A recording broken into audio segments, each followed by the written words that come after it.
அறிவு உனக்கு பேர் மட்டும்தான் அறிவுன்னு இருக்கு, ஆனால் மண்டையில் ஒரு மயிரும் இல்லை. ஏன்டா? அப்புறம் என்னடா கிவ்அவே கொடுத்துருக்க, என்கிட்ட ஒரு வார்த்தை சொல்லலை. உயிர் நண்பனா என்கிட்ட சொல்லாமல் எல்லாருக்கும் சொல்லியிருக்க. டே, உயிர் நண்பனுக்கு சொல்லலைன்னு சொல்கிறல, நானும் உன் உயிர் நண்பன் தானே. அப்போ நீ என்ன பண்ணியிருக்கணும்? நண்பன் கிவ்அவே கொடுப்பானே, நம்ம சேனலை ஃபாலோ பண்ணுமே நினச்சி நீ பண்ணியிருக்கணும். அது உன்னோடைய தப்பு, எனக்கு மட்டும் இல்லை. இதை பார்க்குற முக்கால்வாசி பேருக்கு தெரியாது. திரும்பவும் சொல்லு, என்ன நான் பண்ணணும் கிவ்அவேல வின் பண்ணணும் அப்படின்னா. என்ன கிவ்அவேன்னு தானே கேட்குறீங்க? இந்த டெடியை நம்ம வர்ற 31ஆம் தேதி அன்னைக்கு ரிசல்ட் வெளியிட போகிறோம்.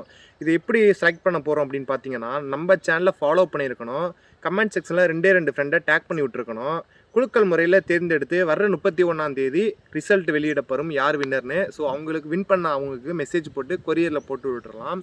வெற்றி, இப்போ கேட்டாலாம் என்னென்ன பண்ணணும்னு கிவ்அவேக்கு ஒன்றும் பண்ண வேணாம். என் சேனலை ஃபாலோ பண்ணிவிட்டு உன் ஃப்ரெண்டு 2 பேரை டேக் பண்ணி விட்டு போ, நீனும் வின் பண்ணுறதுக்கான வாய்ப்புகள் அதிகமாக இருக்குது. சொல்லிட்டல, அடுத்த 5 நாளில் நான் யாருன்னு காட்டுறேன்டா.